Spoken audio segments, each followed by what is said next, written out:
आज महाराष्ट्राचे उपमुख्यमंत्री नामदार अजितदादा पवार यांच्या सुरुवातीला विमान अपघातामध्ये जखमी झाल्याची बातमी ही प्रसार माध्यमाद्वारे आम्हाला कळाली.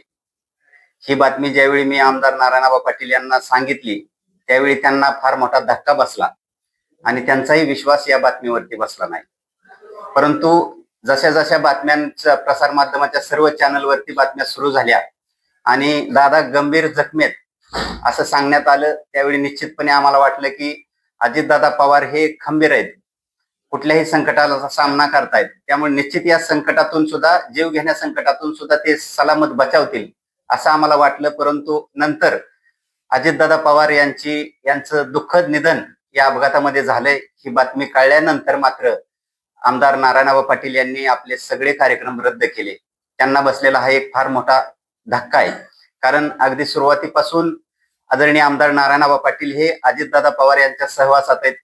मी मगाशीच सांगितलं की ज्यावेळी 2014ला आमदार नारायणआबा पाटील यांनी विधानसभेच्या सभागृहामध्ये पहिलं पाऊल ठेवलं त्यावेळेस या नारायणराव असं म्हणून त्यांना एका नवख्या आमदाराला धीर देणारे, प्रोत्साहन देणारे अजितदादा होते. त्यामुळे साहजिकच त्याच्यानंतर त्याच्या अगोदरही आमदार नारायणआबा पाटील असू द्या, स्वर्गीय कर्मयोगी गोविंदबापू पाटील असू द्या, यांची सतत अजितदादांबरोबर बैठक व्हायची. करमाळा मतदारसंघातील वेगवेगळ्या कामांबद्दल आमदार नारायणआबा पाटील त्यांच्याकडे जायचे. मला चांगलं आठवतंय की देवगिरी या अजितदादांच्या बंगल्यावरती आमदार नारायणआबा पाटील यांनी त्यावेळी एक सहकारी साखर कारखान्याचा प्रस्ताव त्यांच्याकडे घेऊन गेले होते. कोटलिंग सहकारी साखर कारखाना म्हणून एक नवीन प्रस्ताव आपण दिलेला होता. तो प्रस्तावाबाबत बोलत असताना अजितदादा यांनी आमदार नारायणआबा पाटील यांना सगळ्या साखर कारखान्यांची स्थिती सांगितली. जवळजवळ 1.5 तास आबांची आणि अजितदादांची चर्चा होती. अगदी ब्राझील, इस्रायल पासून आबांना ते साखर कारखाने कसे असतात याच्याबद्दल सांगत राहिले होते. म्हणजे एक अभ्यासून येत आहे. समोर आलेल्या कार्यकर्त्याला, समोर आलेल्या लोकप्रतिनिधीला अतिशय आदरानं बोलणारा, त्याला सर्व काही सांगणारा, काम होत असेल तर होय म्हणून सांगणारा, नसेल तर नाही म्हणून सांगणारा हा नेता होता. कर्मयोगी गोविंदबापू पाटील यांचे आणि पवार साहेबांचे अतिशय जवळचे संबंध होते.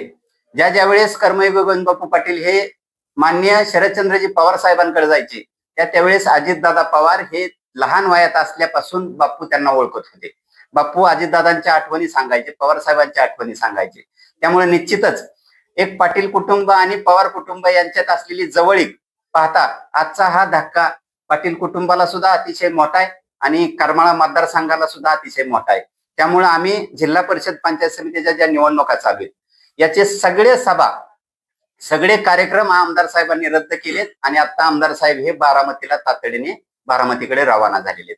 त्यामुळं इतका व्यस्त कार्यक्रम असताना सुद्धा एक मोठा नेता आपल्यातून गेलाय याचं दुःख सगळ्या करमाळा तालुक्याने ठेवलंय. या माध्यमातून मी करमाळा तालुक्यातील तमाम नागरिकांना आणि सगळ्यांना विनंती करतोय की आमदार नारायणआबा पाटील यांच्या वतीनं आम्ही तुम्हाला सांगतोय की आज या मोठ्या नेत्याला श्रद्धांजली म्हणून आपण संपूर्ण करमाळा मतदारसंघ बंद ठेवावा. आमदार नारायणआबा पाटील यांचे कार्यक्रम आहेत निवडणुकीचे, ते म्हणजे 1 दिवसाचे आमदार नारायणआबा पाटील हे बारामतीला गेलेत. त्यांच्या सूचनेनुसारच पुढील आपण कार्यक्रम घेणार आहोत. त्यांचा आता तिथं त्यांना बसलेला हा मोठा धक्का आहे. त्याच्यामुळं आमदार साहेब सांगतील त्याच्यानंतर आपण निश्चितपणे प्रसार माध्यमांना याबद्दल माहिती देऊ. निवडणुकीपेक्षाही आम्हाला अजितदादांचं जाणं अतिशय दुःखदायक वाटतंय, महत्वाचं वाटतंय की बाबा ही घटना अतिशय दुर्दैवी आहे. परिस्थिती आली होती त्यावेळेस सुद्धा अजितदादांनी करमाळा शहर किंवा तालुक्यामध्ये दौरा काढला होता. त्यावेळेस सुद्धा त्यांनी परिस्थितीची पाहणी करून अधिकाऱ्यांना सत्ता अशा सूचना दिल्या. या पूरस्थिती पाहणीच्या वेळेस सुद्धा आमदार नारायणआबा पाटील हे अजितदादांच्या समवेत होते. त्यावेळी त्यांनी बारकाईनं अजितदादांची काम करण्याची पद्धत बघितलेली आहे आणि मला वाटतं ती शैली काहीतरी मोठ्या नेत्यांकडून शिकायचं म्हणून आमदार नारायणआबा पाटील हे विद्यार्थी म्हणून ह्या मोठ्या नेत्यांकडून शिकत होते आणि त्याचा आपल्याला वारंवार प्रत्यंतर येतोय. आमच्यासाठी हा अतिशय मोठा धक्का आहे. वेळेचं नियोजन आणि वेळेची शिस्तबद्धता, कामाची शिस्तबद्धता ही अजितदादांकडून शिकण्यासारखी. अजितदादा पवार यांनी जर एखाद्याला सकाळी 6 वाजता अपॉइंटमेंट दिलेली असेल तर ते बरोबर 6 वाजता तयार असायचे. देशाचे नेते शरदचंद्रजी पवार साहेब यांचा दिनक्रमच 4 वाजल्यापासून सुरू होतो. त्यामुळं अजितदादांनी त्यांच्याच घरातील मोठ्या काकांकडून ही शिकवण घेतलेली आहे आणि त्याचं अनुकरण आमदार नारायणआबा पाटील यांच्यासारखे अनेक आमदार लोकप्रतिनिधी करत आहेत.